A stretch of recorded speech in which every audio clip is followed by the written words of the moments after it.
அனைவருக்கும் வணக்கம். அகத்தியன் அகாடமி.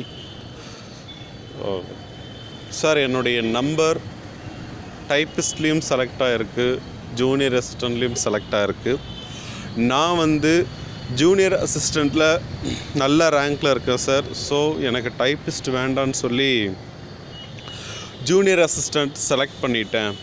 இருந்தாலும் நீங்கள் என்ன சொன்னீங்கன்னா, ஜூனியர் அசிஸ்டண்ட்டில் டைப்பிஸ்ட்டில் ரேங்க் இருக்கிறவங்க செலக்ட் பண்ணிட்டா அவங்களுடைய நம்பர் ரிமூவ் பண்ணிவிடுவாங்க சார்னு சொல்லி ஆல்ரெடி ப்ரீவியஸ் வீடியோஸில் நீங்கள் சொல்லியிருந்தீங்க சார். நான் நிறைய நண்பர்கள் கேட்டிருக்கீங்க. இந்த லிஸ்ட் அவங்க எப்படி அலாட் பண்ணியிருக்காங்கன்னு பார்த்தீங்கன்னா, ஓவரால் வைஸ் மட்டும்தான் அலாட் பண்ணியிருக்காங்க. ஸோ இது நாங்கள் டிஎன்பிஎஸ்சி கிட்டேருந்து டைரெக்டாக கேட்டு தெரிஞ்சுக்கிட்ட தகவல் என்னென்னு பார்த்தீங்கன்னா,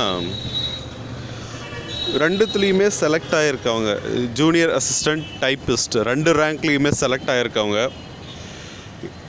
நான் நாட் வில்லிங் லெட்டர் அப்போயே கொடுத்துருப்பீங்க. சப்போஸ் டைப்பிஸ்ட் வேண்டாம், நான் ஜூனியர் அசிஸ்டண்ட்லேயே நல்ல ரேங்க்கில் இருக்கேன், நல்ல டிபார்ட்மெண்ட் எனக்கு கிடைக்குன்னு சொல்லி நாட் வில்லிங் லெட்டர் நீங்கள் கவுன்சிலிங் அப்போயே எழுதி கொடுத்துருப்பீங்க டிஎன்பிஎஸ்சி கிட்ட. இது அவங்க உங்களுக்கு அப்போவே அங்கேவே அனௌன்ஸ் பண்ணியிருப்பாங்க.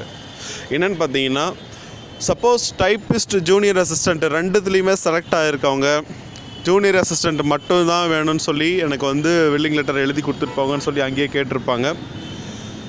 நீங்கள் அந்த ஜூனியர் அசிஸ்டண்ட் ஜாப் செலக்ட் பண்ணியிருந்தால் உங்களுக்கு டைப்பிஸ்ட் எலிஜிபிள் கிடையாது. நீங்கள் டைப்பிஸ்ட் கவுன்சிலிங் போகணுங்கிற அவசியம் கிடையாதுங்க. ஸோ கன்ஃபியூஷன் வேண்டாம். ரெண்டுலேயும் நம்பர் வந்திருக்கவங்க நீங்கள் அங்கே ஜூனியர் அசிஸ்டண்ட் ஜாப் எடுத்துட்டிங்கன்னா டைப்பிஸ்ட்டில் உங்களை அலோவ் பண்ண மாட்டாங்க. நம்பர் இருந்தாலும் உங்களை அலோவ் பண்ணுறதுக்கான சாத்தியக்கூறுகள் கிடையவே கிடையாது. நீங்கள் போனாலும் உங்களை ரிஜெக்ட் தான் பண்ணுவாங்க. அதாவது டைப்பிஸ்ட்டில் ரிஜெக்ட் பண்ணிவிடுவாங்க.